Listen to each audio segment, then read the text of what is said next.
Good? Okay. Hare Krishna and welcome to another Wednesday. Wednesdays are the sweetest times because it's right in the middle of a very hectic week full of material services and things that bog us down. And then we get this one opportunity in the week to stop, pause, breathe, and thank God that we have these opportunities to get a little bit of spiritual wind, a little bit of respite in between all the craziness before we can get the bigger dose of the Saturdays and Sundays. So, welcome to our Wednesdays. Wednesdays are usually for the Bhagavad Gita, but today is a very special day. It is the disappearance day of Bhaktisiddhanta Saraswati Goswami Maharaj, and we call it a Tirubhav, the day in which we have lost their association, and we in a way we celebrate that day year after year. We commemorate it because we use it as an opportunity to think back on their service, their life, and the essence of who they were. And by thinking of them and connecting with them, we get this opportunity to imbibe a little bit of them in us. Them being our predecessors, acharyas in the line, we get this once in a year opportunity to open those windows, so to speak, into their lives and see how the acharya thought, see the world through their eyes. So when I was given this opportunity to do this Wednesday class, I was thinking we were going to the Bhagavad Gita, but then when I realized it was a disappearance day, I was a little scared because you have to have a little qualification to speak of the acharyas. Then I thought, even the opportunity is so special. I didn't want to give up the chance, so here I am, hoping to do my best. I beg forgiveness if I am incompetent, incapable, or full of errors, but my desire to serve is sincere. And my gratitude to these acharyas who have brought us here is true. And I pray I can connect to their thoughts so that today, whatever you take back, a little bit of them comes with it. So before we start, we usually do the Mangalacharan. Before the Mangalacharan, I want to give thanks to my Shiksha Guru and my Diksha Guru, my Shiksha Guru Srivas Pandit Prabhu, without whom I would never have had the opportunities I've had to come this close to the scriptures, to absorb this transcendental knowledge, and then have these elusive opportunities to give it back to others. My Diksha Guru, His Grace Vaisheshika Das Adhikari, who is the reason I do what I do. His service is the core and center of my life, and I pray every day that I can justify his trust and his blessings for me. Before we start any reading, we do a Mangalacharan, which is basically we pray. We express gratitude and we pray. So some of the prayers you'll notice are towards the Guru. Some are towards the parampara, which has brought us here, the lineage from which we come. And then some are towards the deities. So as we go, the pranams that I will offer will change. And there is a translation on the screen if you wish to see what it means. But I'm just going to get started. Om Ajnanatimirandasya Jnananjana Shalakaya Chakshurunmilitam Yena Tasmai Shri Guruve Namaha.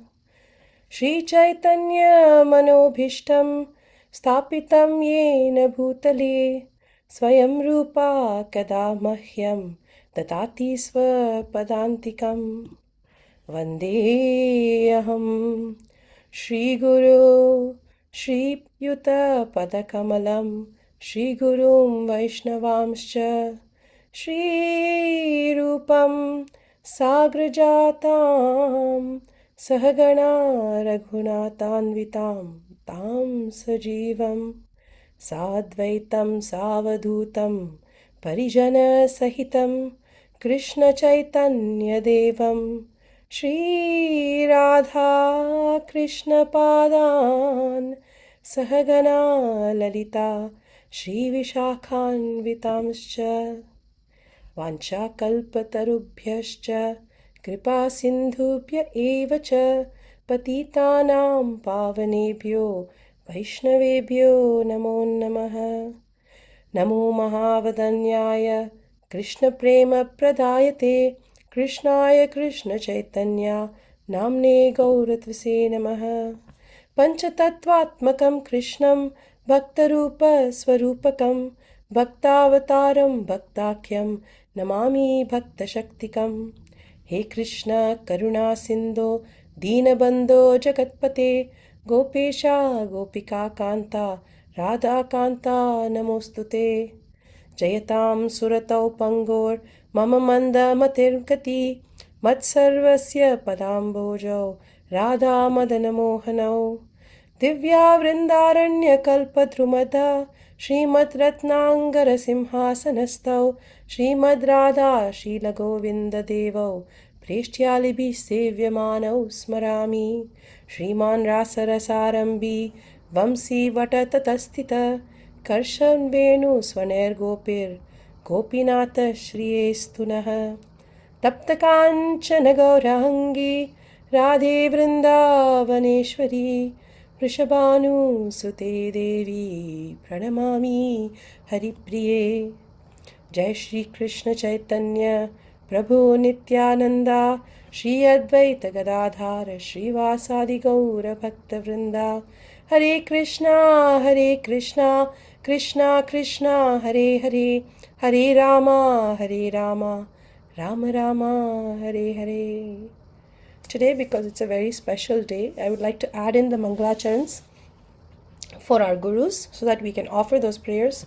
Usually we're in the temple where we offer special flower offerings and we do the whole mantra recitation 3 times. But today, since we aren't doing that, I thought at least we should be able to read the mantras, because the book that I'm going to be reading from, or passages I'm going to pull out from, has a beautiful Mangalacharan that's dedicated to all these Vaishnavas. It starts off with Srila Prabhupada and it goes further down the parampara. Nama Om Vishnu Padaya Krishna Preshthaya Bhutale Srimate Bhakti Vedanta Swamin Iti Namine Namaste Saraswati Deve Gauravani Pracharine Nirvishesha Shunyavadi Praschatya Desatarine. Nama Om Vishnu Padaya Krishna Preshthaya Bhutale Srimate Bhaktisiddhanta Saraswati Iti Namine Shri वर्षभानावि देवी दायिताय कृपाब्धये कृष्ण संबंध विज्ञान दायिने प्रभवे नमः। माधुर्योज्वल प्रेमाद्य श्री रूपानुग भक्तिदा श्री गौर करुणा शक्ति विग्रहाय नमोस्तुते। नमस्ते गौरवाणी श्रीमूर्तये दीनतारिणे रूपानुग विरुद्धाप अपसिद्धांत द्वांतहारिणे।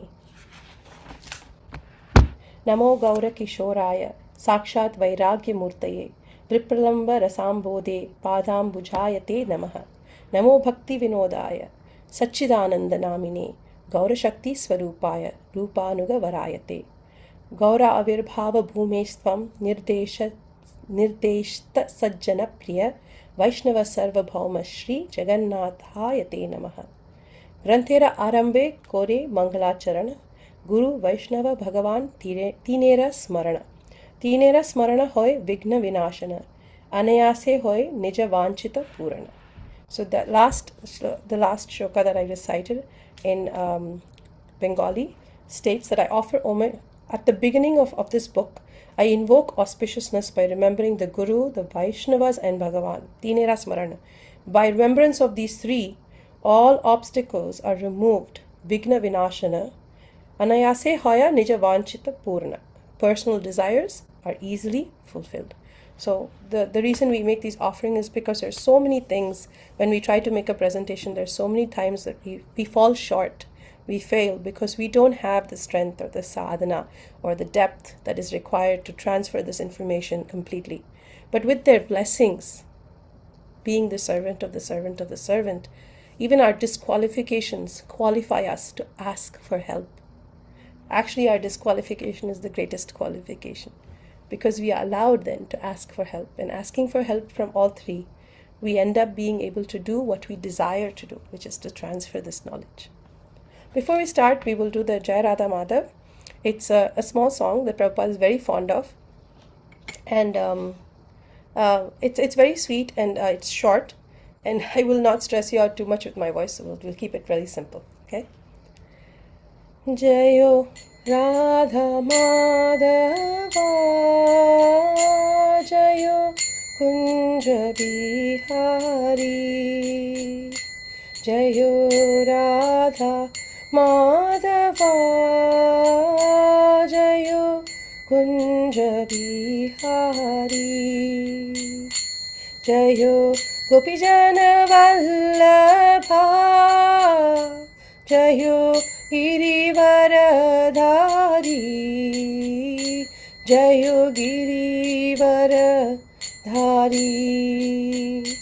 जयो राधा माधवा जयो Kunj Bihari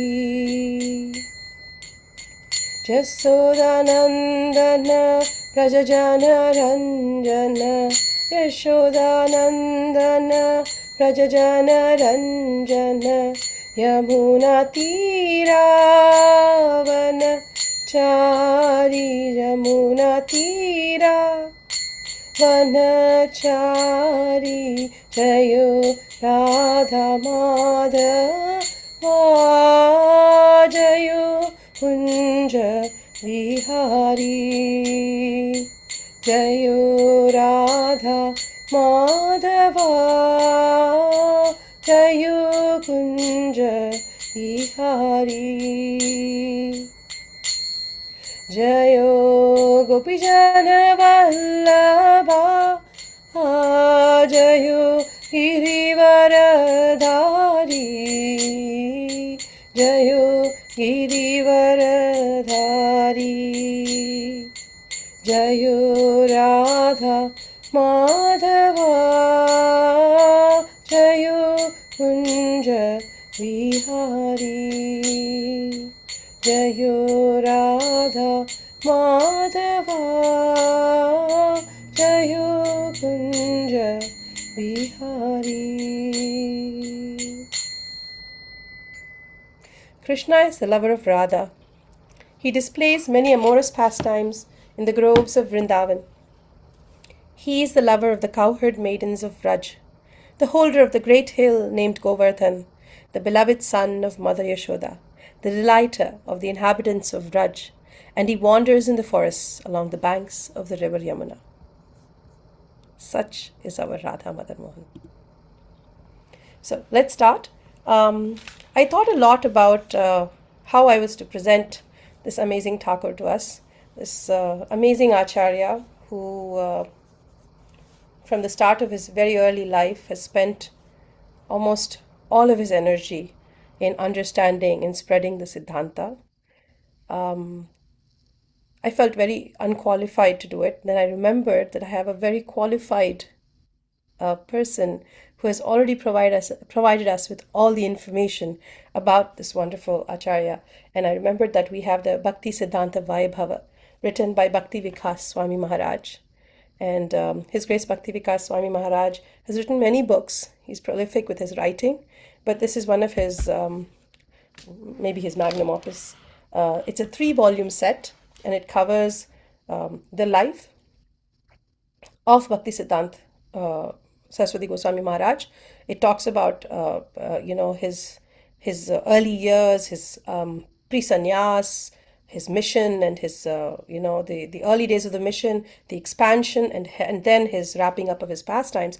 But it also includes, along with it, a lot of details about the efforts he put into spreading the sampradaya, and also in defeating the other people, whether it be Sahajiyas or Mayavadis. He had a very strong, his technical knowledge was very, very strong, and his desire to spread Krishna consciousness was so strong that many times people who are starting out in Krishna consciousness find his writing a little too high for us to understand.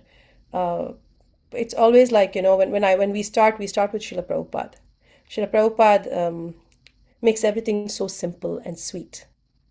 It's like they say, it's like the mother bird chews it and then passes it on to the baby. The baby finds it so much easier to swallow. And sometimes I always think of Prabhupada as that mother bird, because when he's transferring information to you, he's already broken it down into little bite-sized pieces. And it's so much easier to absorb. But when you go to Bhakti Siddhanta, you recognize the grandfather. He's more technical, his information, his language is strong. He's an erudite scholar, so his language is very a little higher, and the concepts he's explaining are much heavier. So many times, what happens is that we don't end up reading Bhakti Siddhanta Maharaj's books, but we do read a lot of Prabhupada's. But I was always interested in knowing who is this Acharya who motivates Srila Prabhupada so much, who is the person who gave us Srila Prabhupada, and from whom Srila Prabhupada, the person Srila Prabhupada taps to get his inspiration, his motivation.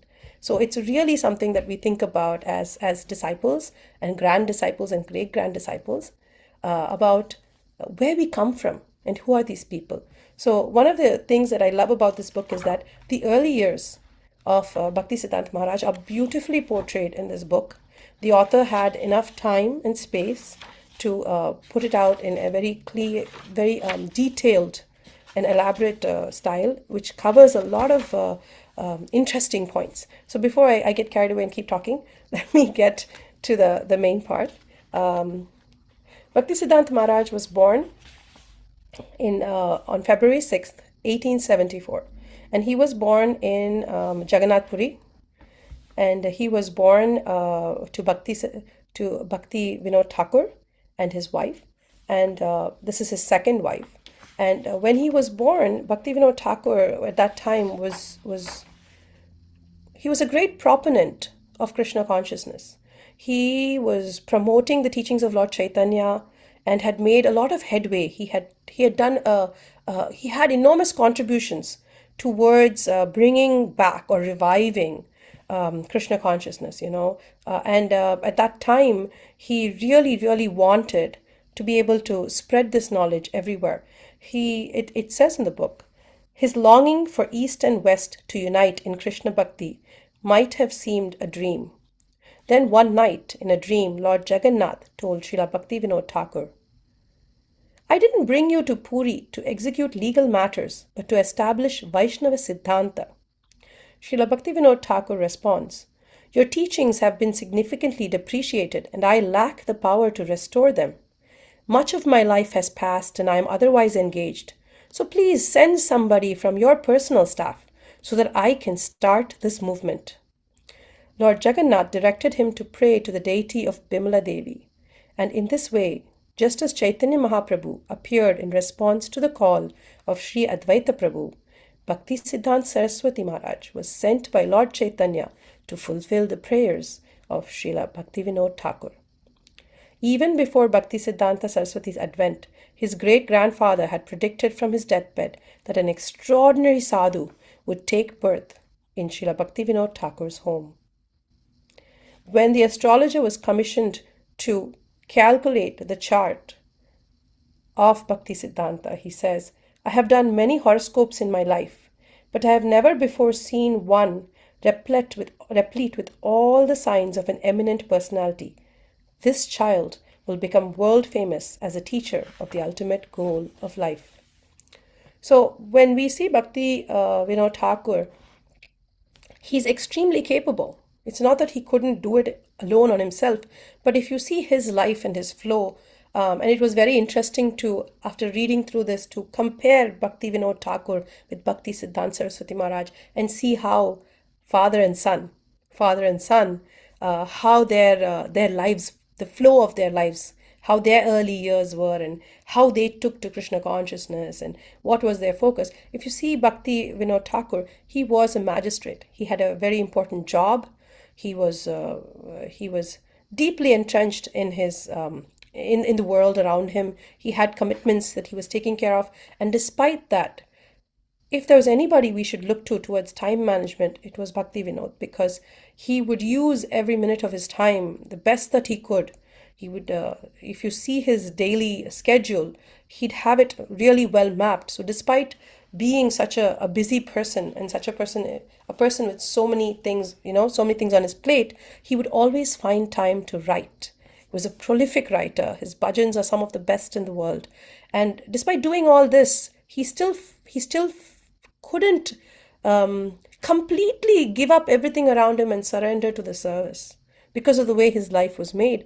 And so there was his plea. He said, "Send me somebody." And here comes the amazing Acharya. When the child was born, they named him Bimala Prasad. And as he was growing up, there were so many amazing incidences that happened that are really interesting to recount. So, when Bimala Prasad was 5 months old, at the time Lord Jagannath's Rath Yatra was happening, and the festival attracted lakhs of pilgrims. His father's house was situated on the parade route on Grant Road. And although the procession usually finished in a few hours, this time Lord Jagannath's cart stopped for 3 days outside the home of his dear devotee, Srila Bhakti Vinod Thakur. During this period, Srila Bhakti Vinod Thakur arranged for a continuous Sankirtan festival for the pleasure of Lord Jagannath. Taking advantage of this auspicious opportunity, he directed his wife to bring her baby to the cart. Upon being placed at the lotus feet of Jagannath, the infant reached out his tiny arms to touch the feet of the deity. Lord Jagannath immediately reciprocated by offering his own garland, which fell from his body and encircled the child. That same day, Bimala Prasad's Anna Prasad, which is Anna Prasanna, which is the first grain ceremony, was also conducted, and it was done with Jagannath Mahaprasad. When this garland fell on the baby, for Bhakti Vinod Thakur, it was a realization that this was the person he was waiting for. He realized that this child was Lord Chaitanya's answer to his prayers for an empowered soul to help his mission. Thus he resolved to take very special care of his son from the very beginning, training him in pure devotional service.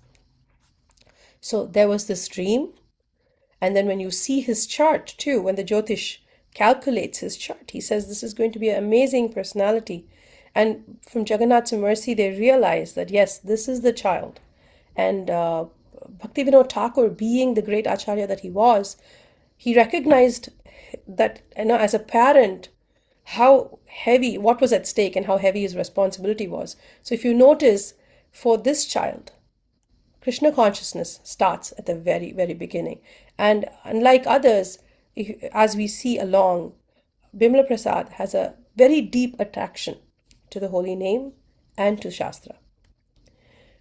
There is a nice story about that highlights Bhaktisiddhanta Maharaj's what would we call it? His strictness of character. And this is about the mango. I think all of us have heard it many times, but for those who've not heard, let me read it for you, because these are very nice anecdotes. Bimla was not more than 4 years old when an incident occurred that foretold the character of this future Acharya. He took a mango before it had been offered to the family Govardhan Shila, for which Srila Bhakti Vinod Thakur rebuked him. All food is to be enjoyed by the Lord. Nothing should be taken unless first offered to Krishna. You have committed a serious offense. The child became greatly contrite and immediately vowed to never again eat mangoes. In later years, after he had become an acknowledged spiritual leader, he was often offered mangoes, but he always refused, saying, "I am an offender," and he would quote, "Ishavasyam idam sarvam yatkinchit jagatyam jagat tena tyaktena bunjita magrihat kasyasvit dhanam." Everything in the universe is controlled and owned by the Lord. Therefore, one should only accept that which is necessary for him, which are set aside as his quota, and should not accept other things, knowing well to whom they belong. Even in Bimla's childhood, Srila Bhakti Vinod Thakur made chanting compulsory for him. In 1881, Bhakti Vinod Thakur had tulsi beads brought from Puri for Bimala and instructed him in the chanting of the Hare Krishna Mahamantra. He also initiated Bimala into the mantra for worshipping Narsimha Shila. The same year, a Kurma Dev Saligram Shila was unearthed while he was building a house. And this Shila, according to social custom, a Saligram Shila that was discovered like this should be presented to a member of the Brahmana caste. Thakur Bhakti Vinod responded to Bimla's desire to worship the Shila and taught him the process and appropriate mantras. From that time, Bimla started wearing tilaka and following other standard devotional practices, marking his formal entry into Vaishnava Dharma. We're looking at a very young child. This is under 10, so at 4 with the mango incident, and we were looking at somebody around 5, 6, 7. And at this point in time, the child is really young, but if you can see, he takes to this like a fish to water.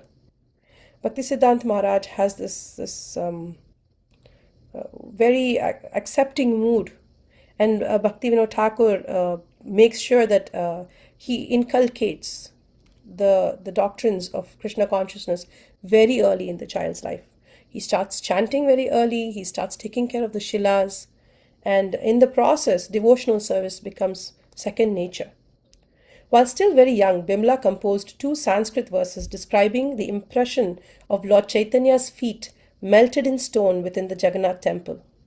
The just being that Mahaprabhu's heart was so tender in distributing love of Krishna and so distressed at the unhappiness of others that even the stone where he placed his lotus feet became soft and melted with love. Bimla Prasad was clearly not an ordinary child. He had exceptional ability to remember and comprehend all kinds of topics. His voracious reading and his ability to exactly recall passages he had read only once were to earn him the epithet of living encyclopedia. Even in his last days, he could reproduce verbatim information that he had read almost 50 years ago. That's amazing, right? He was a child prodigy in many ways, and his precocious genius was accompanied by a gravity and intensity of purpose that was uncommon at such a tender age. If you look back to Bhaktivinoda Thakur's life also, you will notice that because we didn't have, in those days, if you see Bhaktivinoda Thakur, he was also very, very intelligent. His life compared, similar to Bhaktisiddhanta's, he also studied a lot, and he attended college very early. But unlike Bhaktisiddhanta, who started under the care of Bhaktivinoda Thakur ended up trying a lot of different things before he found Krishna consciousness. Whereas Bhaktisiddhanta was raised Krishna conscious, and he had the opportunity to start from zero, from birth.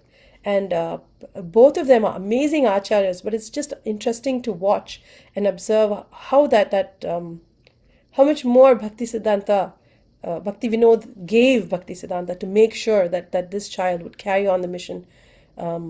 He was born with a heavy weight on his shoulders in many ways, and he carried it so nicely all through his life. As we keep going, we see that Bimla's formal education commenced at an English school in Ranaghat.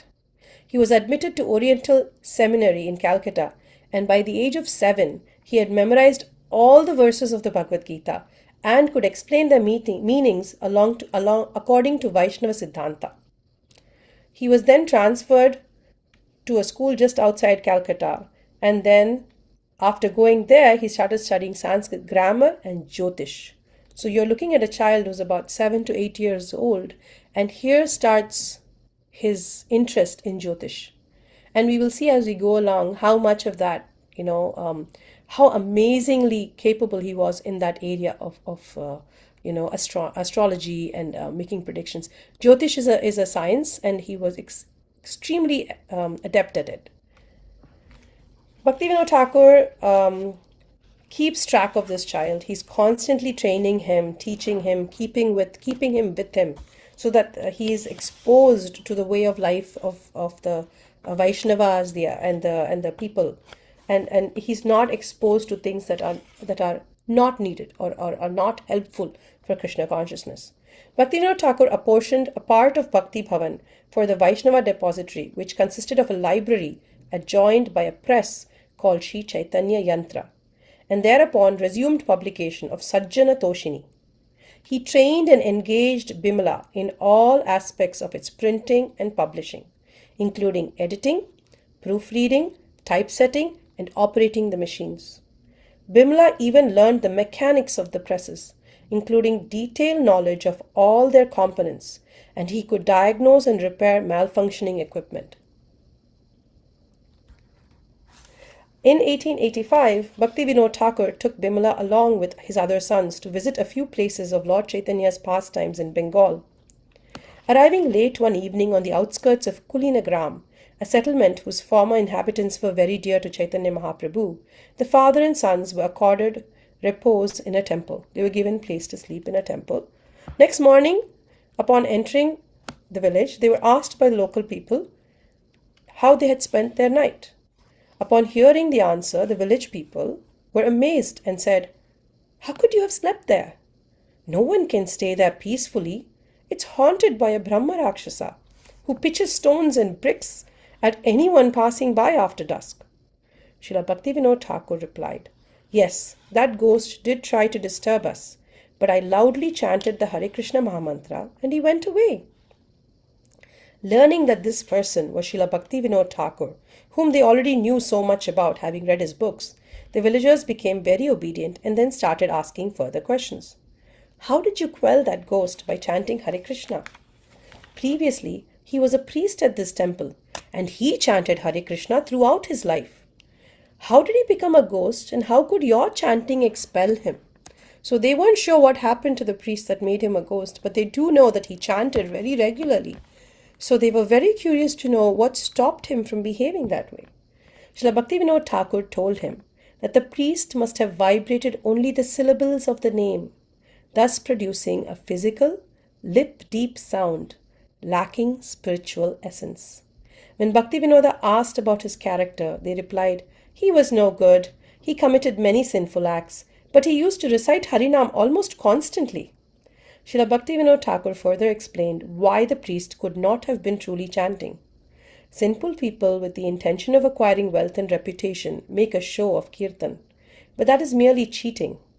As stated in Srila Jagannath Pandita's Prema Vivarta, "Asado sange bhai, Krishna naam nahi hai, namakshara bahirai bate naam kabhunoy." Those not in the association of authentic devotees cannot actually utter the holy names. Even though they may externally vibrate the sound Krishna, that is not actually the name of Krishna. I thought that this small little anecdote was extremely interesting because many times we think we're chanting, but Bhaktivinoda very clearly explains that actually it is in the association of devotees that our chanting gets strength, and because we have that association, that our taste for spirituality develops, and the chanting actually becomes chanting. And when we chant, when devotees chant and non-devotees hear, then they're hearing it from a devotee. Therefore, even though they aren't chanting, they're getting the benefit of hearing the chanting. And when they reciprocate to that hearing and they chant, then they are actually chanting. So it's a really, it's a concept. And I really liked how Bhaktivinoda Thakur is explaining the concept so nicely. Now, move to the next one. So, like we noticed, father and son have this amazing, they work really well together, especially in the early years where Bhaktivinoda is guiding him. He's taking him places, he's teaching him the basic tenets of Krishna consciousness. He's inculcating in him he's teaching him the printing press, the concept of printing and spreading literature, because at that time that was the fastest way to spread it. And in this process, Bimla is getting extremely competent and capable in various different topics. Bimla was becoming recognized as a nascent genius. He delighted in debates on many diverse subjects. His masterly command of knowledge and insight rendered him undefeatable. And although generally respectful and polite towards his mentors, as were the norms in those days, he was so dedicated to the truth that he could not tolerate any misleading statements or misrepresentations of fact in any field, and he did not hesitate to expose insufficiencies in opposing positions, even if presented by honorable superiors. Now, this is the approach that Bhaktisiddhanta, as we go along, we'll realize gets into trouble with, because in those days, whether the senior was right or wrong, it was still a matter of respect to not openly be hostile or question them. But Bhaktisiddhanta's attachment to the truth and to the correct answer, like he was so dedicated to the truth that he didn't mind offending them or the risk of correcting them. And it caused him a lot of trouble. In 1888, Bimla Prasad started translating from Sanskrit to Bengali two classical astronomical treatises, Siddhanta Shiromani, which he completed and published in 1893, and 1896, Surya Siddhanta, with its original Sanskrit verses and his own Bengali rendition. Recognizing his extraordinary proficiency and contributions in both the Eastern and Western systems of astrology and astronomical calculations, specifically for his initial unpublished work on Surya Siddhanta, his tutors, Pandit Mahesha Chandra Chudamani and Pandita Sundara Lal, conferred upon him the title Sri Siddhanta Saraswati when he was just 15 years old. So that's where the Siddhanta comes from. Siddhanta Saraswati is the name that was given to him because of his prowess in astrological calculations. And he got it when he was 15 years old. Amazing.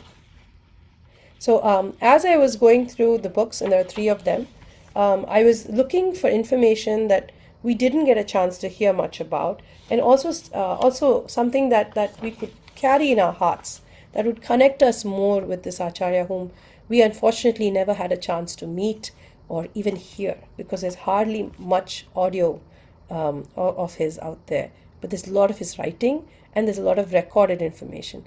So I was thinking that it's really nice to be able to get these little anecdotes. In 1892, Sri Siddhanta Saraswati entered, so you see from Bimla Prasad he's become Siddhanta Saraswati.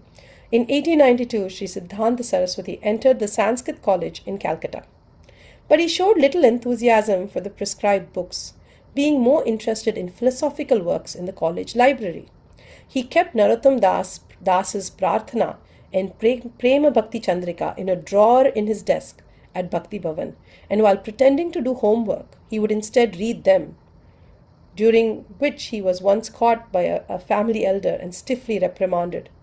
He also read Krishna Karnamrita, Gita Govinda, and other esoteric texts, keeping to himself editions of these works and in the original Sanskrit without translations, so that others would have no access to them. Despite neglecting the required course materials, however, he became proficient in the six Vedangas, namely Shiksha, Kalpa, Vyakarna, Nirukta, Chanda, Jyotishya, and he also began tutoring in Jyotishya. So even though his interest was philosophical, he was very easily able to understand and learn all the other branches as well. Despite being schooled alongside fashionable and well-to-do people, Srila Bhaktisiddhanta Saraswati was never inclined to explore the delights of the world. Throughout his life, he never engaged in any kind of sensuousness. Yet he did not shun society. Dressed like a typical young sophisticate in a spotless white dhoti with a white Punjabi or other garment fully covering his upper body, and in winter an added chadar, he mingled with students, Englishmen, and other well-informed gentlemen in Beaton Square, adjacent to Bhakti Bhavan, and other parts of Calcutta, and during school recesses, informally discussed with them about religion, politics, current affairs, and similar topics. So if you see in the picture that I caught, I really wanted to find a picture of him in those kind of clothes, and you see he has this the North Indian kurta style clothes on, and later on, even in his preaching mission, when his disciples met people of high rank or officials or Westerners, he would encourage them to dress in a way that was comfortable and kind of put them in a more welcoming situation. He didn't always demand that they be dressed typical Krishna conscious style. And that was something I noticed. Bhaktisiddhanta Saraswati had a tendency to get into trouble with his seniors. So Pandit Panchanga Sahityacharya was elderly, and he was the head of the astronomy department at Sanskrit College. Now our Siddhanta Saraswati is an astrological genius, and he can be quiet if there's something that's wrong. So let's see what happens. Pandit Panchana Sahityacharya was elderly, the head of the astronomy department at the Sanskrit College, and reputed as the greatest astronomer in Bengal. But he was an outspoken atheist, and Srila Siddhanta Saraswati regularly and fearlessly opposed him. When in 1892, Pandit and others, including Mahesh Chandra Nayanaratra, who was the head of the college, and Bapudev Shastri, about whom we'll hear later, proposed revisions of the astrological calendar, Sri Siddhanta Saraswati pointed out several mathematical and technical discrepancies in their arguments. One of his pupils published a tract showing conclusively that there were so many inaccuracies in these reformers, and the matter was when Vedic astronomy is much clearer and has a fixed point in the zodiac, it made them discomforted by the sudden rise of a youthful Siddhanta Saraswati. So he pointed out the flaws in their work, and he also pointed out how his work was superior, and he made them very uncomfortable. Pandita Panchanna became openly critical of him and his students because he was already tutoring people on Jyotish, remember? Tension simmered until eventually the college principal, Dr. Satish Chandra Vidyabhushan, convened and presided over a debate to resolve the issue. And guess what happens? Thereat, Siddhanta Saraswati easily meets the various challenges posed, and he moreover non-pulsed him by posing further queries, which Siddhanta Saraswati himself then went on to answer. What happens? He wins all the argument. But when Srila Siddhanta Saraswati tangled directly with the college principal, so after tangling with the head of department in astrology, he goes on to tangle with the principal. And guess what happens? It's time to quit. When Siddhanta Saraswati tangles directly with the college principal, he becomes obliged to quit college. It was 1895, and although in that era such an act was practically unheard of and deemed disgraceful, Srila Siddhanta Saraswati had a completely different outlook. He says, considering that if I were to remain studying diligently at college, I would be browbeaten to enter family life. But if I were perceived as a foolish good-for-nothing, then no one would put such an inducement upon me for becoming engaged in worldly advancement.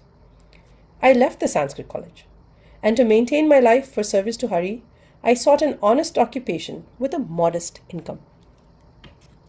This is the equivalent of someone getting Berkeley and then causing trouble and having to quit, and then finding an average job out there, maybe a simple, moderately paying job. And I think even in today's day and world, that would not be something people would appreciate. But imagine in those days, the ability to get into college itself was amazing. People would study young, marry young, have kids, and that was expected of them.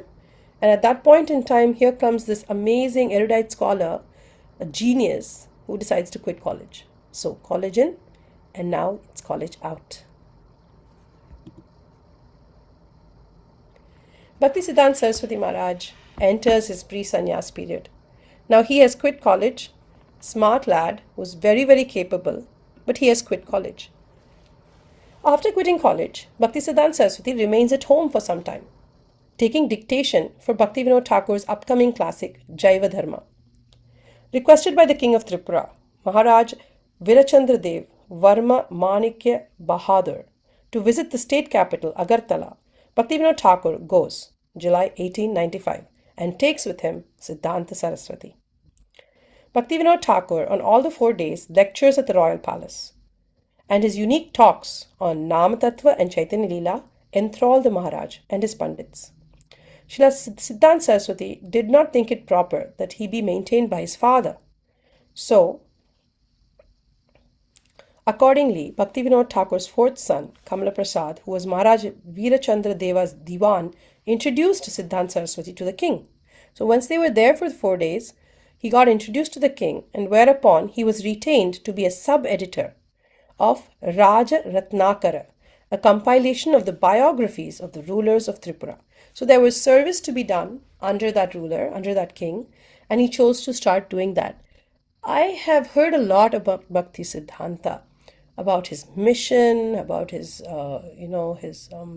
writings, but I never knew that he actually worked.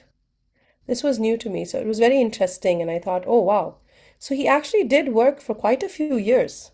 First, he starts on with the king as a sub-editor, and then Once he was done with that, okay, let's stay with that. He starts off as a sub editor, and then while discharging this service, Siddhanta Saraswati availed of the opportunity to study the books in the royal library. Once the incumbent king passes away, so this is, I think, about 4 years. Once the incumbent king passes away in 1896, Siddhanta Saraswati was deputed by the successor to instruct the princes in Bengali and Sanskrit. So first he starts off as sub editor for their records, and then he becomes a tutor for the princes. He's teaching them Bengali and Sanskrit. You'd think that such an erudite scholar, such an amazing person, would find these jobs beneath him, don't you think? But no, Bhaktisiddhanta finds it very interesting. And when we look back, we realize, as you can see, he's been very busy on the side.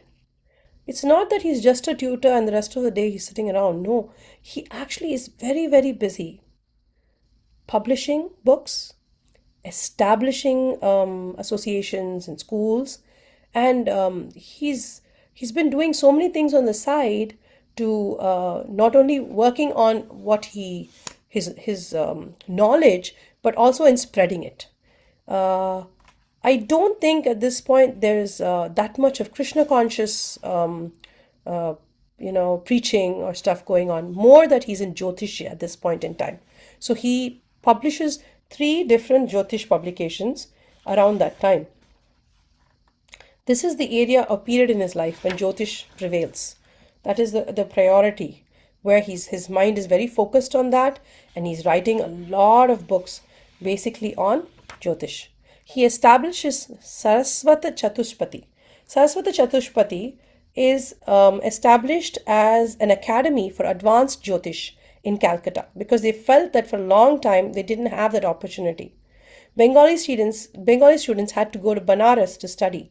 And now, because of this, that he has established this, college students and also severally learned, respectable men and old people, elders, even old enough to be his father, including noted Jyotish, came to study under him in this academy.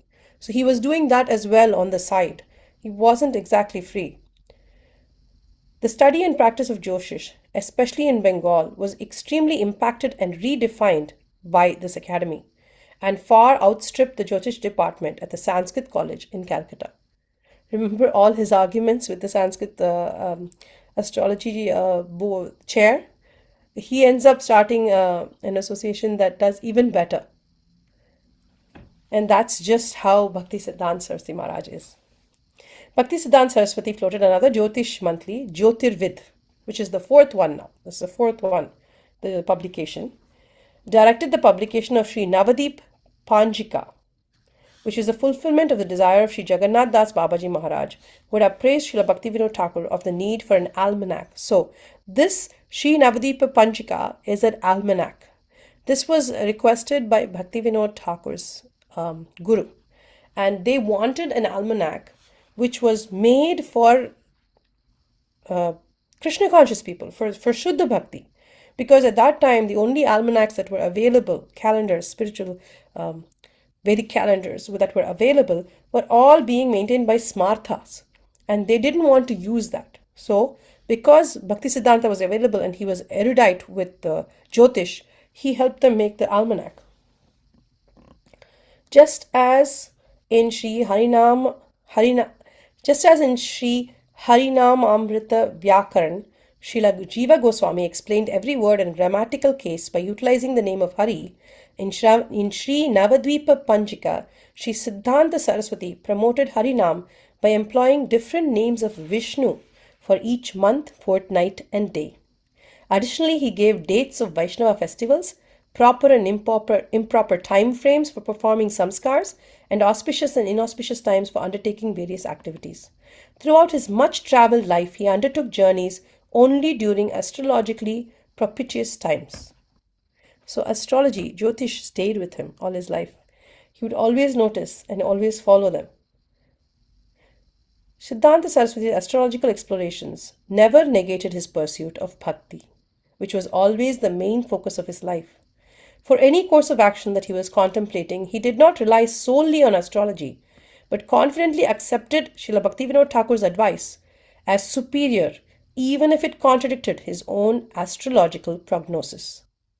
Similarly, although he had demonstrated inconsistencies in Sri P.N. Bagchi's almanac, the Bengali household handbook for ritual activities, since Bhaktivinoda Thakur used it and accepted it, so also did Srila Siddhanta Saraswati.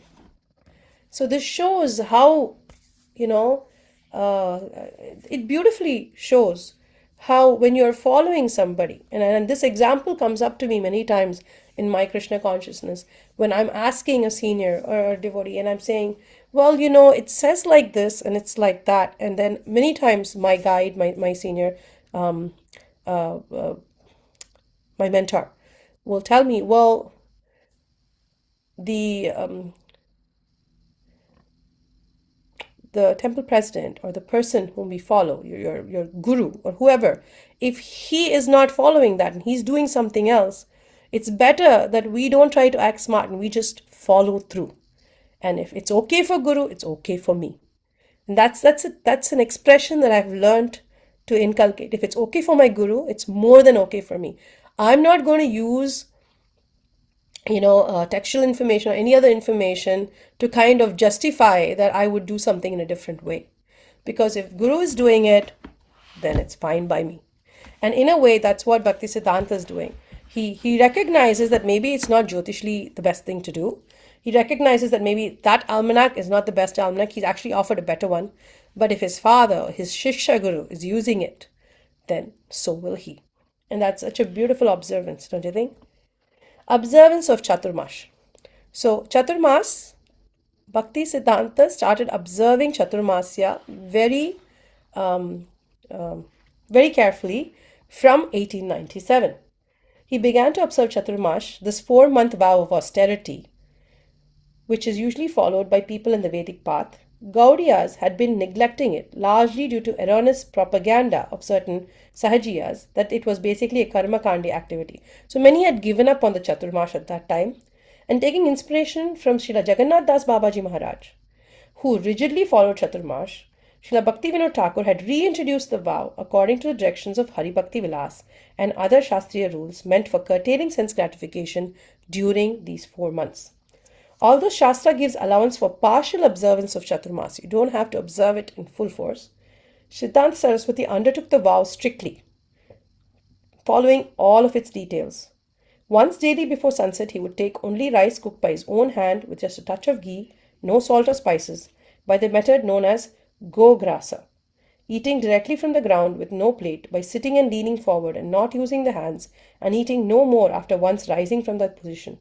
He forswore shaving and paring nails and slept minimally on the bare earthen floor of his hut, without bedding, pillow, or even a straw mat. By such severe austerity, he became emaciated. Although by such wilful neglect of bodily demands, he sometimes became very sick, still he would not consult a doctor. But after Srila Bhaktivinoda Thakur reproved him, asserting that such self-denial was unnecessary, Bhaktisiddhanta Saraswati desisted from such rigorous practices of Chaturmash. You notice time and time again, it's his father who steps in and says, no, that's not okay.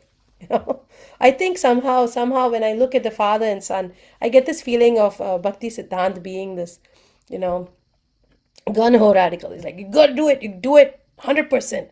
Go all the way out there, no compromise. And then there's the father being practical and saying, you need your body, you need your health. You cannot do things like this. You cannot fall sick, get emaciated, and then not be able to continue your services. And he is the voice of reason many times in Bhaktisiddhanta's younger years. It's so beautiful as the story progresses. And I'll take you along. But anyway, it's so nice to see how the father and son, he's been training him from a very young age, and as he grows you can see how the interaction between father and son metamorphosizes from complete dependence and guidance to advisory, and from instruction to advisory, and how even though Bhaktisiddhanta finally becomes this extremely capable Acharya in his own right, a very capable Krishna conscious a preacher and leader. that bond with his father, with all his gurus, because his father is also his guru, with all of his gurus, is still so strong. So, as he follows the Chaturmash, now comes the time in his life. Remember, Jyotish has been his really big thing, and he finally meets his spiritual master. Late in 1898, after performing his bhajan for almost 30 years in Rajamandal, Srila Gaura Kishore Das Babaji Maharaj arrives in Navadvip Dham, eager for darshan of the deities of Sri Sri Gaura Vishnupriya at the newly revealed birth site of Lord Chaitanya. Babaji Maharaj was a bhajananandi. He preferred to live in a holy place, to concentrate on chanting, rather than going out into the world to establish temples and recruit followers. As a Sakshad Vairagya Murti, a completely renunciated person, he rejected bodily comforts and made little effort to shelter or maintain his body. He ate raw earth, uncooked rice, and other items generally considered inedible. He shunned company and had no patience with pretenders posing as devotees, and ignored or vituperated those who approached him. He cared not for any residence. In Navadvipa, he lived for some time under a chai, a detachable wicker awning of a country boat, and for several months in a latrine. His possessions were practically nil. Sometimes he donned clothes taken from dead bodies at a burning ghat, and at other times he just went naked. He had no interest apart from chanting the holy names continuously and associating with the few devotees he recognized as genuine.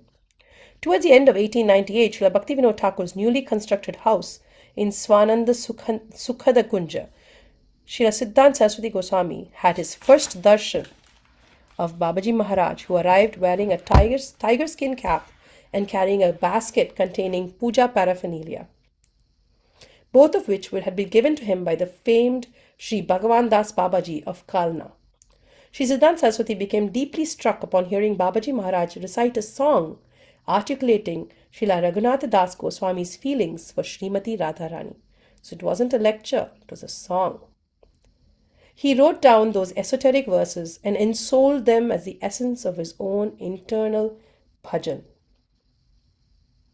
So there's a note on this song. It says, that song being Kothai Go Prema Mai Radhe was later revealed by Srila Siddhanta Saraswati to Ananta Vasudev Prabhu and possibly a few others.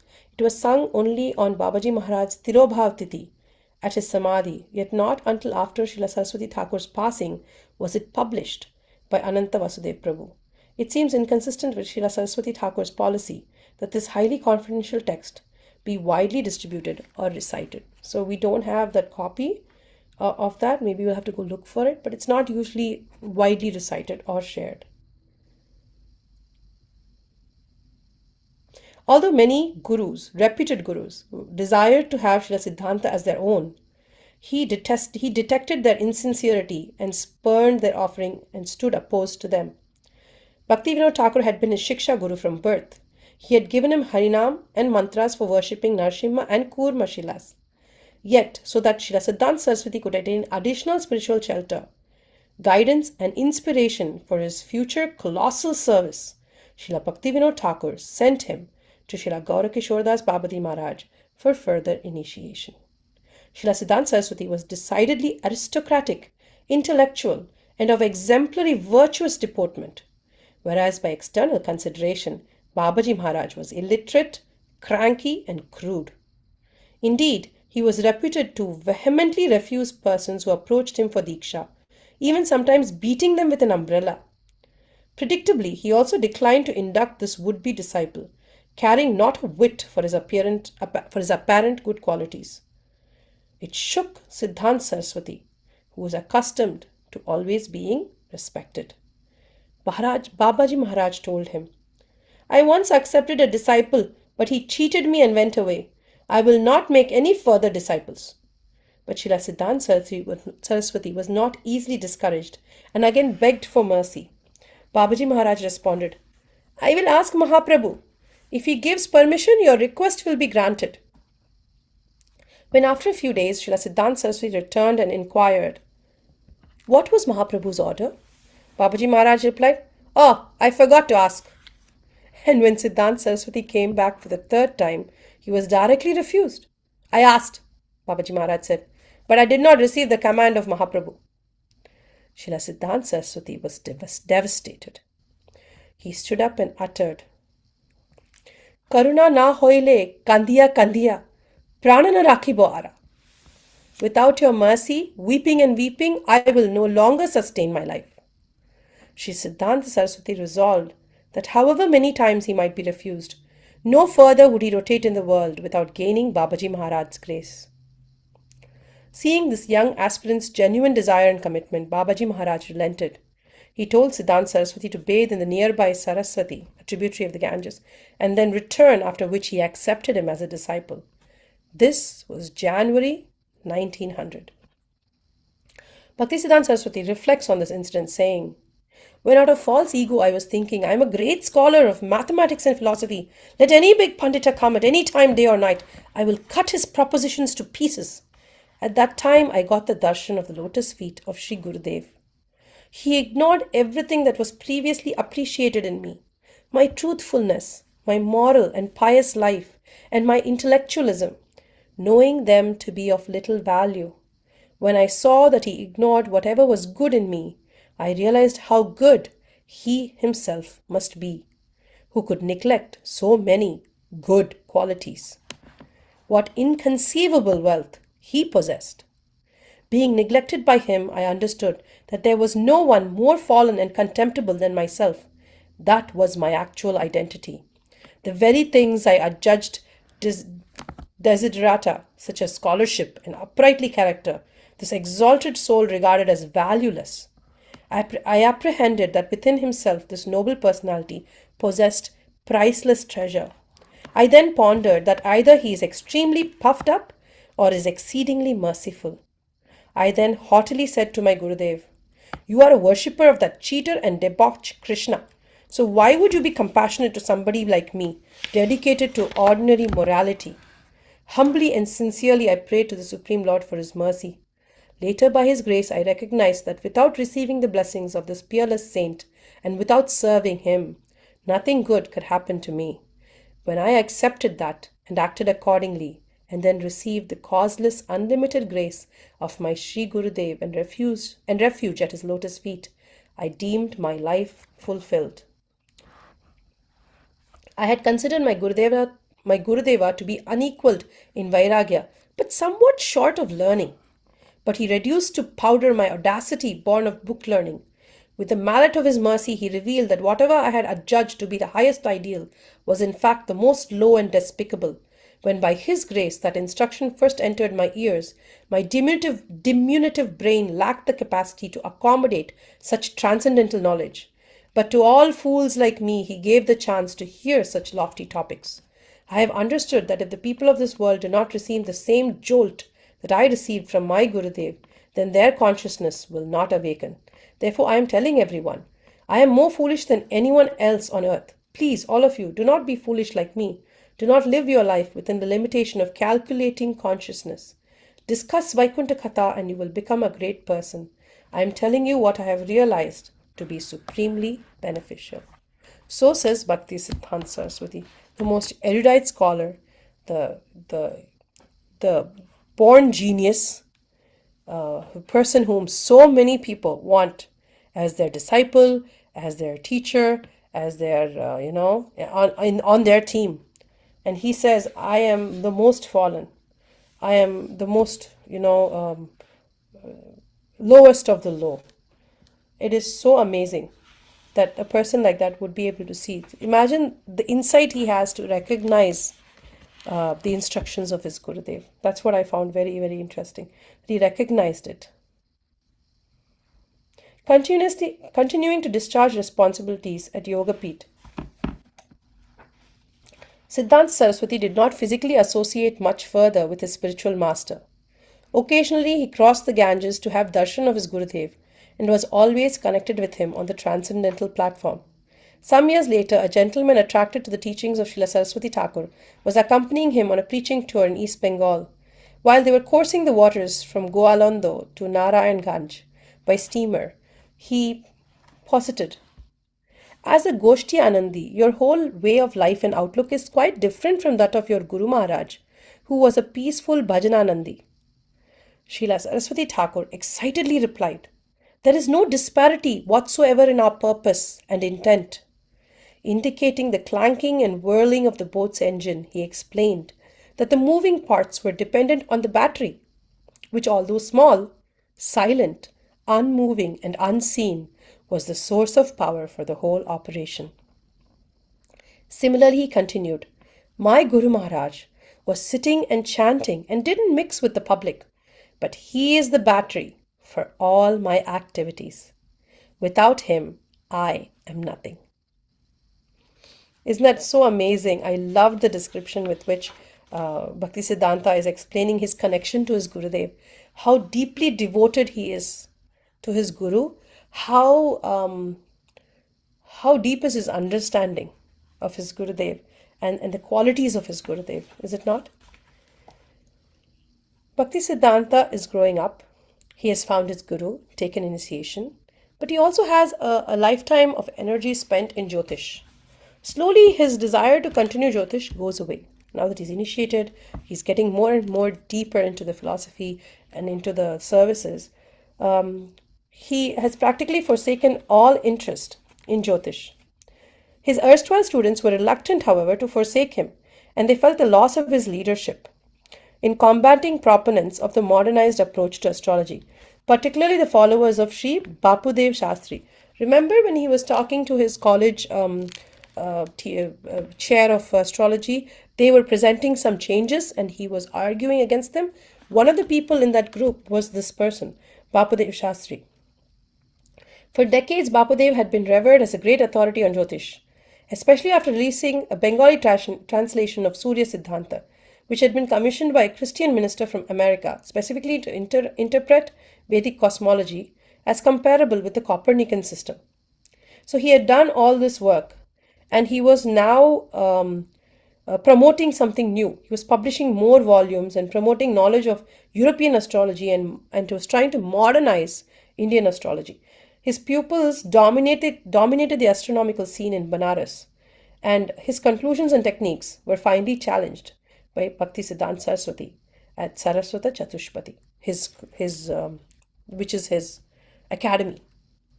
At the behest of his former pupils, Siddhanta Saraswati agreed to debate with an accomplished student of the now elderly Bapudev. So Bapudev didn't argue with him. He was too elderly, he sent his student. And then he was willing to do a debate. This was his last debate in Jyotish. And he completely trounced that disciple of Srila Bapudev Shastri, so much that Bapudev Shastri, his theories and reputation having been shredded, involuntarily passed stool and urine in the assembly. That's how shattered he was by the way Bhaktisiddhanta completely trashed and voided all of his work. Henceforward, other Jyotishs avoided debating with Bhaktisiddhanta Saraswati for fear of humiliation. Doesn't he remind you of somebody? Nimai Pandita. And then the renowned Vice Chancellor of Calcutta University, Ashutosh Mukhopadhyay, asserted that the chair of astronomy was reserved for Srila Bhaktisiddhanta Saraswati. It was an unprecedented offer, nigh unthinkable for such a young man. Remember, he was still very, very young at that time, and they were actually offering him the chair because he had defeated everybody. Many Jyotish urged Siddhanta Saraswati to continue his astrological pursuits. Had he remained in Jyotish, undoubtedly he would have become one of the most prominent Jyotishs in history. He had already made tremendous contributions to the discipline, and a majority of renegade Jyotish of Bengal were either his pupils or students of his pupils. But Bhaktisiddhanta had much more important things to do. Bhaktisiddhanta ended up traveling to East Bengal and South India on the orders of his Gurudev, Gaurakishore Das Babaji Maharaj. He was asked to focus all of his efforts towards propagating the absolute truth. He said, don't do anything else, just go ahead, focus on this, make this your life's mission. So to prepare himself, he started traveling around to understand the other sampradayas, to collect details about histories, practices and philosophies of diverse religious groups, and to get the relevant books and manuscripts. So it was a long, tedious, hard journey in his travels to eastern part of India and then southern part of India. And he visited so many places and so many temples and got so much information. Having done all of that, he returned to Calcutta, invigorated with a lot of hope and full of new ideas. And he ended up in Calcutta, and he started causing a lot of trouble because he was full of these ideas and he was trying to put it on people and nobody was ready to listen. On returning to Puri, Siddhanta Saraswati again took issue with Charan Das Babaji and his group for their presentation of bhakti. So he has this confrontational approach to anybody who doesn't, because of his love of truth. Anybody who doesn't follow through, who's doing something that doesn't match the philosophy, that in any way, misrepresents or creates a wrong opinion, he goes up and he immediately starts to argue. So there he is again. He's found another group and he's arguing with them. It goes on to the point where people started to respond by insulting and pushing him when he started going door to door, even catching pedestrians on the street, denouncing the upper Siddhanta. He's trying to tell everybody this Siddhanta is wrong, we shouldn't follow it. And people started responding by insulting and pushing him. And then when some of Charan Das's followers threatened Srila Bhaktisiddhanta Saraswati with death, Srila Bhaktivinoda Thakur, although fully in accord with the spirit of his outspoken son, ordered him to go to Mayapur. So there's the voice of reason coming in, lassoing his son and pulling him in and taking him out of that very hot, troublesome situation. Bhaktivinoda Thakur had anyway wanted Siddhanta Saraswati to oversee the Yoga Peeth temple. Due to lack of supervision, the temple was in shambles, and then he couldn't get anybody to go in even if he was offering payment. On top of it, there was a lot of harassment going on from envious caste Goswamis from across the river in Kulia. So he felt Siddhanta Saraswati should be the one to go and handle the situation. Siddhanta Saraswati, however, felt inclined to remain in reclusive bhajan without taking charge of the Yoga Peeth. Bhaktisiddhanta Thakur goaded him. Do you want to abandon the world and neglect serving Mahaprabhu? Such avoidance of responsibility would be like the renunciation of Mayavadis. Srila Siddhanta Saraswati acquitted. See, when his father tells him, no, it's not a smart idea, even though he feels and he knows that it's what he wants to do, he says, fine, I'll go take care of the Yoga Peeth.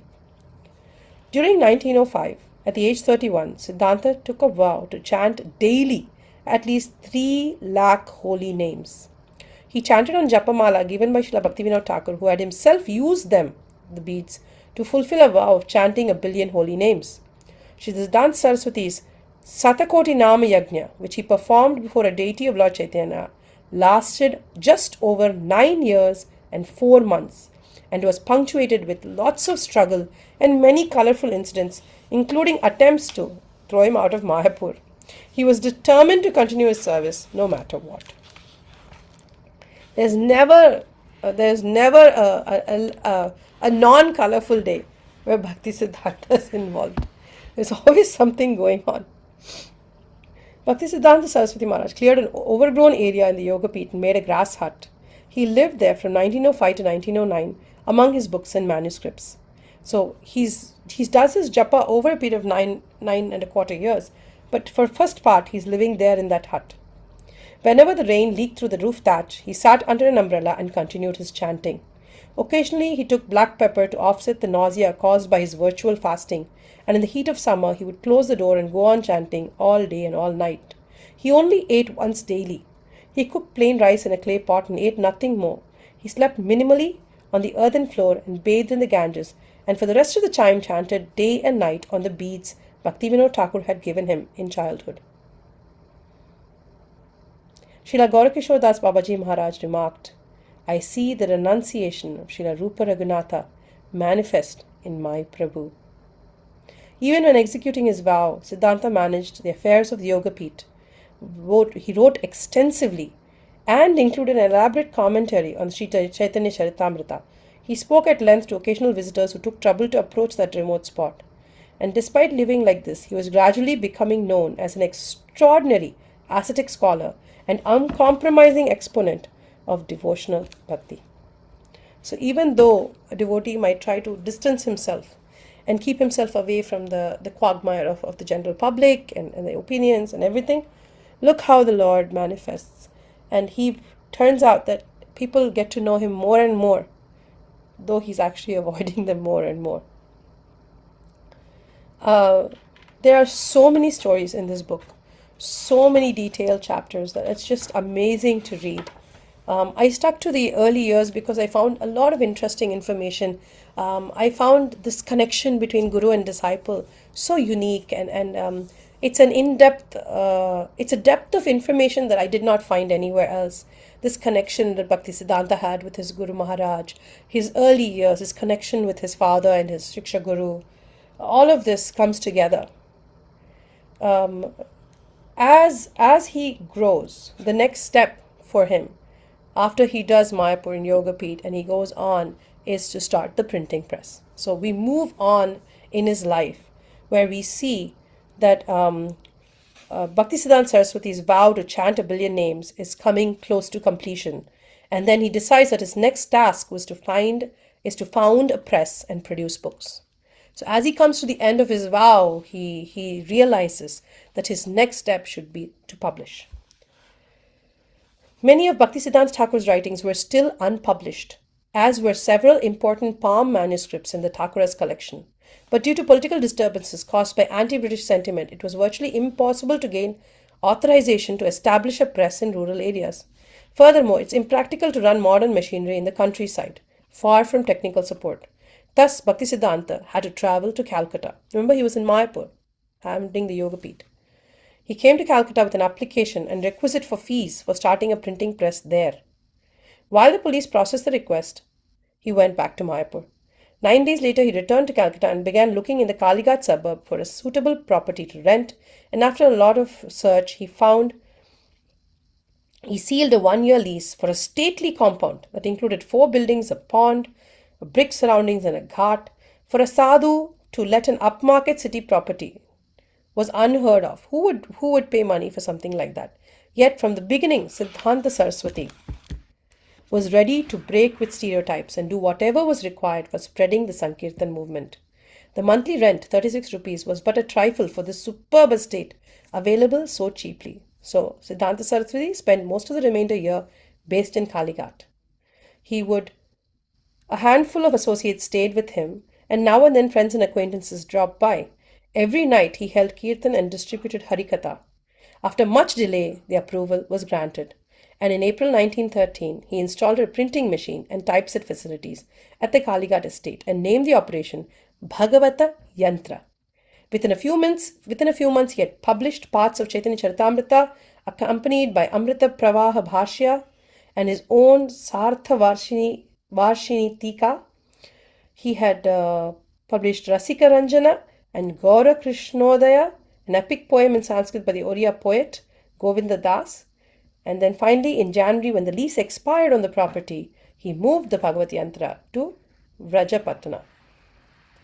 After this comes a time of loss.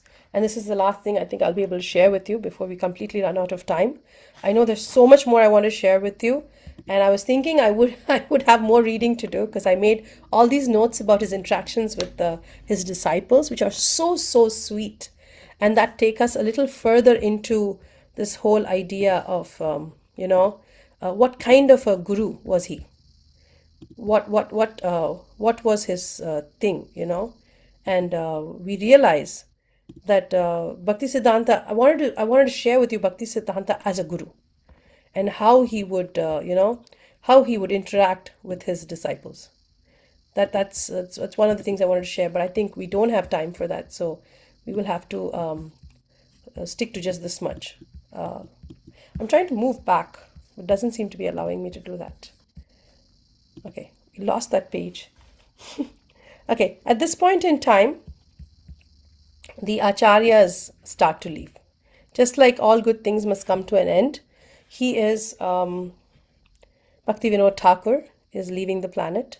And then back to back, Gaurakishore Dasa Babaji Maharaj also leaves the planet. And their loss is really something that he is finding it very difficult to take. And that is one thing I wanted to share with you of how in this period when Gaurakishore Das Babaji Maharaj and his father. Now Bhaktivinoda Thakur is at a point where his sickness and everything is more of a leela. His thoughts, he's already reached the spiritual plane when it comes to his thoughts and his connection. So the fact that the body is deteriorating, is going through sickness, is all a part of concluding Leela of his life. And Gaur Kishore Das Babaji Maharaj also passes away. He disappears from this material plane in November. And with the loss of two of them, I just wanted to share, you know, how Bhaktisiddhanta Saraswati felt. And it was so heart-rending to see that he personally stayed and he buried Babaji Maharaj. And having done all that, he starts to feel the loss, and he says, "Now who will chastise me to make me understand the truth as it is? Having seen many disturbances arise in the Vaishnava community following the Tirobhav of Sri Bhaktivinoda Thakur just 16 months before, feeling disappointed and hopeless and keenly suffering the absence of his two muses, Siddhanta Saraswati resolved to keep to himself and desist from speaking Harikatha to others. Although he had commented on 8 of the 11 verses of Anuvriti, which he was composing on Srila Bhaktivinoda Thakur's specific order, he ceased working on it. He lamented, "To whom will I show my articles and books? Who will take pleasure in my writings and encourage me to continue? Who will take pleasure in hearing about the preaching work and the increasing splendor of the Dham and our service to it?" Practically foregoing food and sleep, he remained engaged in intense bhajan while wrestling with a dilemma. His heart reverberated with Sri Bhaktivinoda Thakur's order that he not renounce service to Mahaprabhu. And seeing the mass of people spoiling their valuable human life, simply taking birth and then dying without information or interest in the incomparable boons offered by Mahaprabhu, Sri Siddhanta Saraswati was unceasingly contemplating the need to preach. So finally, afterwards, one night at Yogapeeth, he has a dream-like revelation in which he is told by the Panchatattva and the 6 Goswamis, and all of them, they tell him, "Saraswati, why are you worrying? Begin the task of establishing Shuddha Bhakti. Distribute Gauravani universally. Expand service to Gauranam, Gauradham, and Gaurakam. With unbreached enthusiasm, broadcast Bhaktisiddhanta. We are eternally with you, ready to help. The support of unlimited people, immeasurable opulence, and boundless scholarship awaits the blessing to serve your mission. All will manifest when required. Come forward with full strength to distribute the message of Mahaprabhu's Prema Dharma throughout the globe. No worldly hindrance or menace will be able to obstruct this undertaking of yours. We are forever with you." Next morning, the few young disciples who had gathered round him saw for the first time in many days his face refulgent in happiness. He related to them the vision he had seen. Before long, he resumed working on Anuvriti, and thenceforth his avidity for preaching was fully rekindled and unretractable. And that is how he bounces back with that vision in that dream, and then he's given that support. It reminds me of the song that we sing, Jaya Nilo Prema Dhana Karuna Prachur. And that ache and loss of a Vaishnav for the people that support him and care about him and share his mission, his vision, who are in essence, in very much his spiritual soulmates. We are the association we keep. And so, it's very natural for all of us to feel the pain when Bhaktisiddhanta is sharing these thoughts. Now that he's been blessed and he has this guarantee, this so-called support that he's received in the vision, off he goes to conquer the world. And it's a rapid expansion. He goes from Mayapur to Calcutta. He builds this huge, place there for the devotees. And then he goes to East Bengal on a trip, and he preaches in his own usual regular way, and stuff comes for him. There are a lot of unusual things that happen, including getting attacked. But as they guaranteed, he gets support. His preaching spreads, and wealth comes in. People come to support him, and along with the support and the growth and the large number of disciples that he's gathering, he also starts to notice cracks in the wallpaper. And in that part where we read through the book, we see how, the presence of money and power, how difficult it is for people to, stay connected and not allow it to distract them from their purpose. Many people start to argue, they start to demand. Even with the passing away of Bhakti Vinod and Gaurakishordar Papaji Maharaj, we see that the cracks in the wallpaper where acharyas pour their lifeblood into creating organizations, but the sudden loss of their presence always causes a little bit of a earthquake, so to say. And only when things settle down do the real disciples start to carry on the message, and things, you see the next set carry the message forward, so to speak. And through all of his time, he lives to be around 63, I think, and 62 years when he passes away. And through all of his time, he is such a strong preacher, and his presence is so well felt. And Gaudiya Vaishnavism reaches new heights under his care. He spreads his message to the West.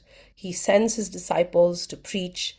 It's an amazing story, and it's really something you should read, and look forward to reading more of it. Book two covers, like I told you, what I couldn't give for you, his interaction with his disciples, and I think that's another. It's a book for another day, so to speak. There are three books in this volume. It's Bhaktisiddhanta Vaibhava, and it's written by Bhakti Vikas Maharaj.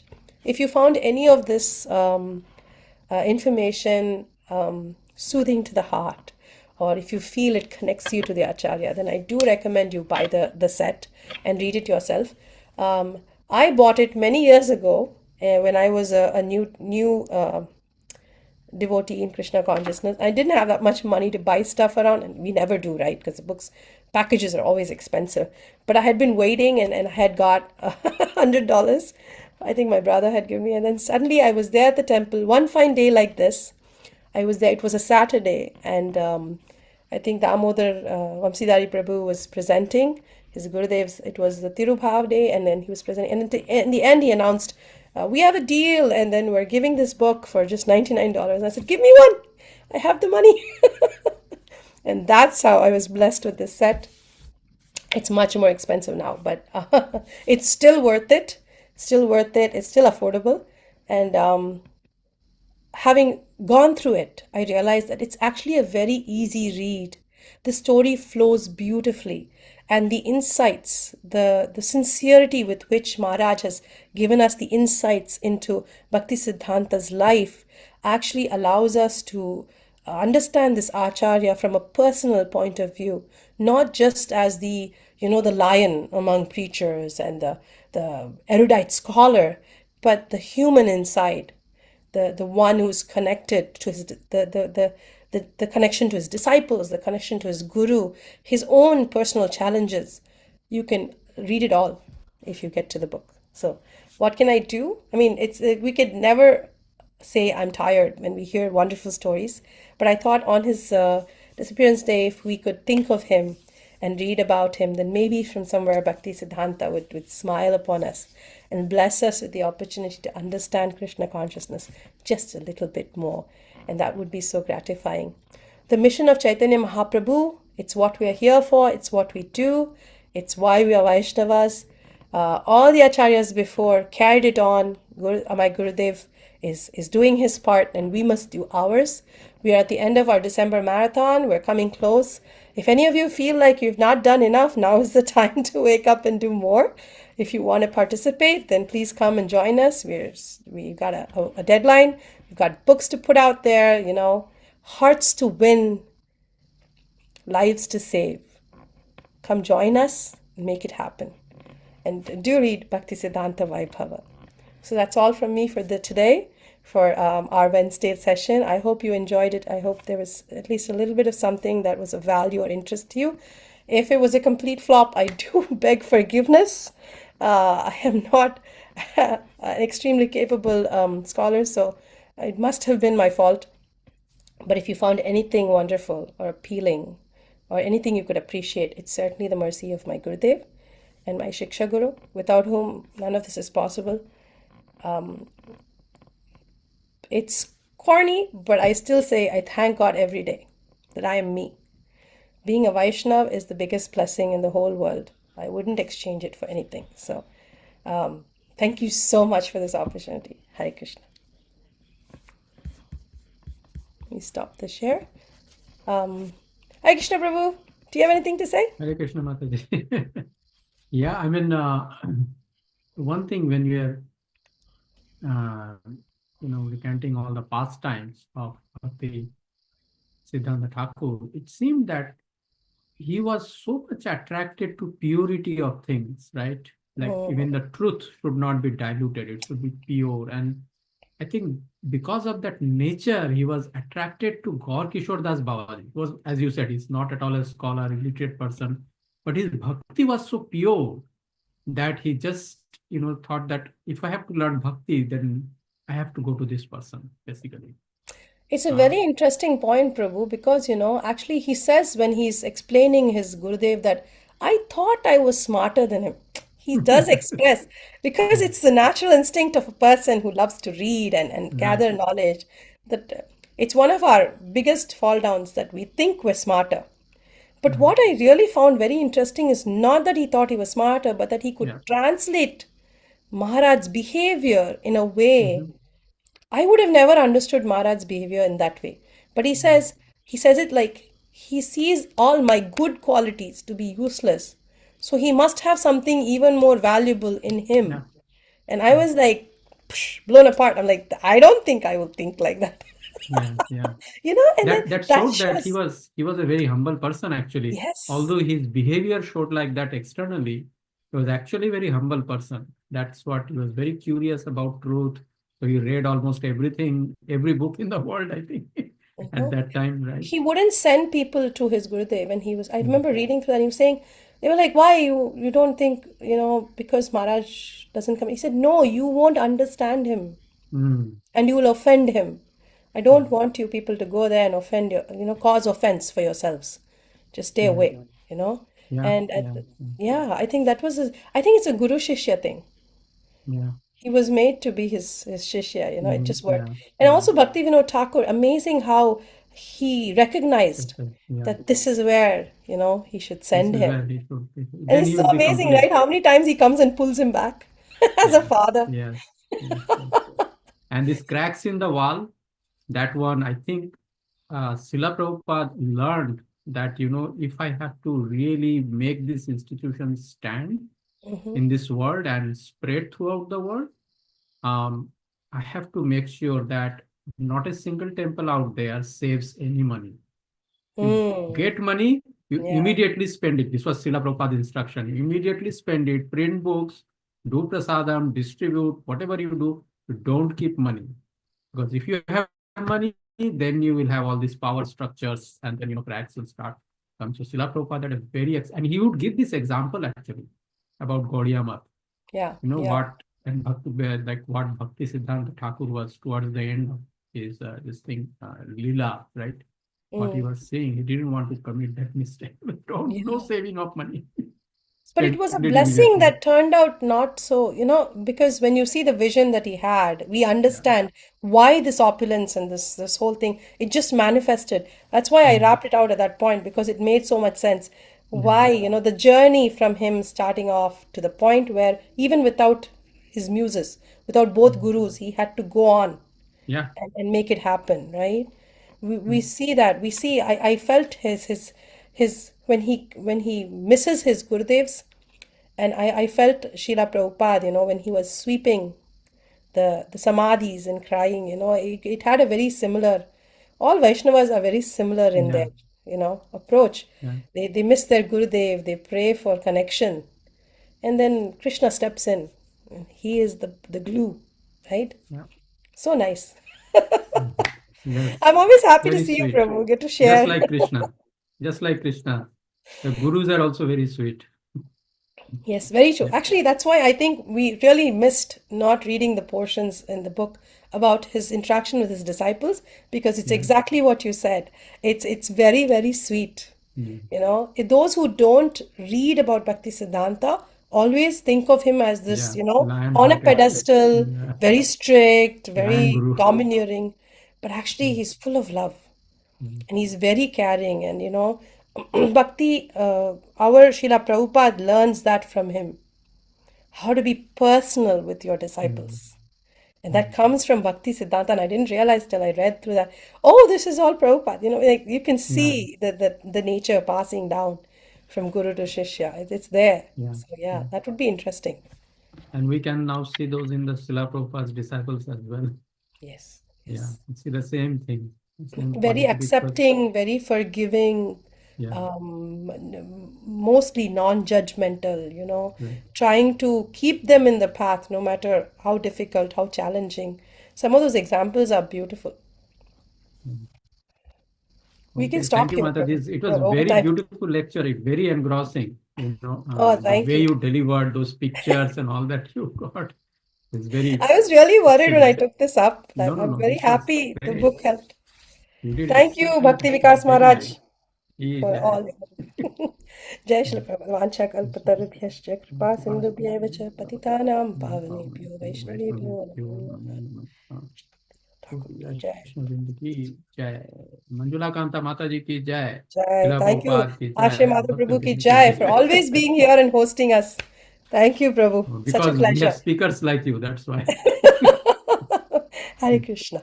Hare Krishna. Okay, thank you, dear devotees, for taking time from your busy lives and joining in this online only session. We'll meet again next week in the online only session on Wednesday. Hari Bol.